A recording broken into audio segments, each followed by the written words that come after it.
And so, my recommendation for learning art as a first step is to start with something simple that you can see.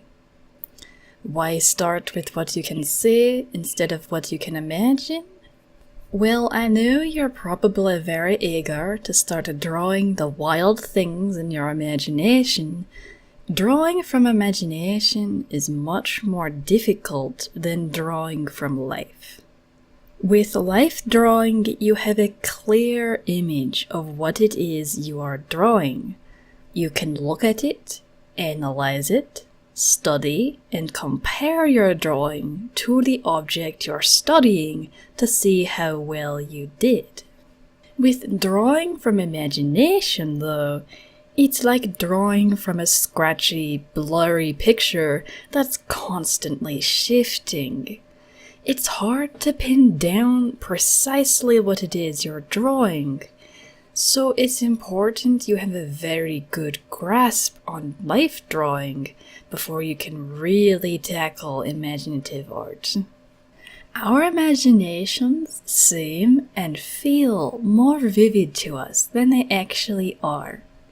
It's always going to be a little difficult to pin down what's in your imagination onto the paper. But in my opinion, that's part of the fun. Think of it like filling up your mental databank.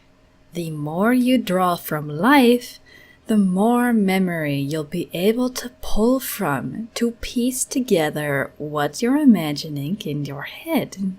So let's say you wanted to draw some fantasy landscapes. The more landscape art from life that you've drawn and familiarized yourself with, the more experience you'll be able to pull upon and successfully execute in order to create something new. We are creatures of experience. We take our existing knowledge and experiences and we apply that to whatever we create and whatever we challenge ourselves with. The more you draw and study from life and the world around you, the more creative, beautiful, and believable your drawings will be. So let's begin by drawing something simple and familiar to us. A slice of cake. It seems simple enough, but it can be rather daunting if you don't know where to start. And where you start with any drawing, no matter how simple or how complex, is with its most basic shapes. So what shapes do you see here? Where would you start? Pause the video now if you would like to think about it for a moment. There are many shapes and details to see here, from the fluffy cream topping to the round strawberries. But where you want to begin is with the largest, most prominent shape you can see, which, in the case of this cake, is drawing a rectangle, like so. Don't worry about making the rectangle perfect, because if we look at this cake, it's not perfectly rectangle either. Organic objects are rarely perfect. They rarely have perfect, clean shapes. So don't feel bad if you aren't perfect either.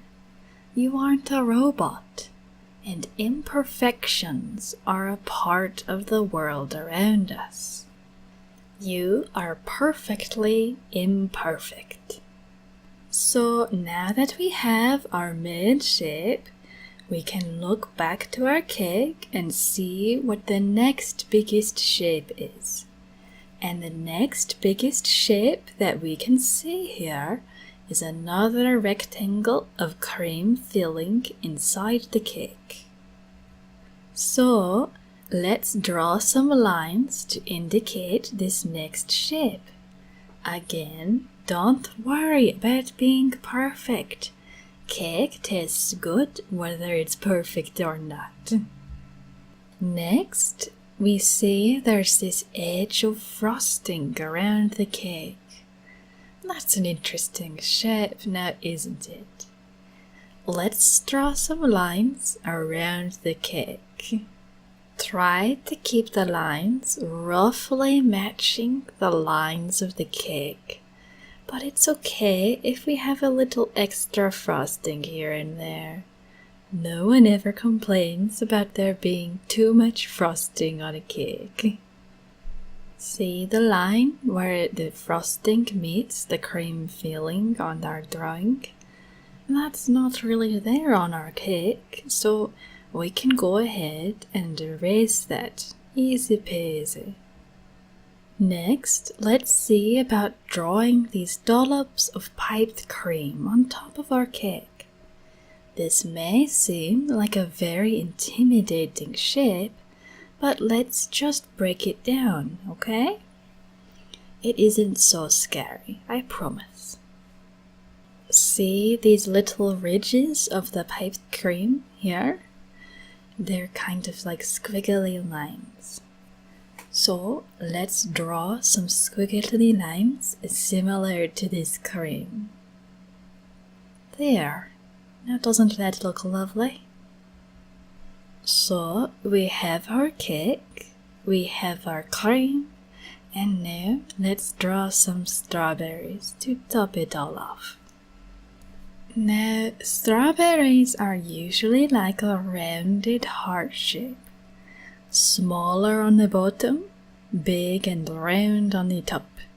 But they come in many different shapes and sizes, don't they? So don't worry if yours doesn't match perfectly. So let's draw this rounded heart-like shape here on the top. Next, let's draw the strawberries inside the cream. They're sort of like half circles, aren't they? So let's draw that.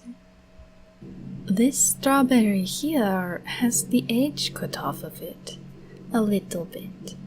So we can draw a line and erase that missing part of the strawberry. And on the very end of the cream, we can also see there's a small triangle of strawberry. We can draw that too. With this, we have all of our basic shapes. This is the point of the drawing where we can start adding details, like the seeds in the strawberry, the shading, the coloring. But I think that will be enough for today. Thank you for watching, and I hope you found this first lesson helpful. If you did, and would like to see more videos like this in the future, please consider donating to my Patreon at patreon.com/tile95. That's TYL95. I hope you have a beautiful day. Bye bye.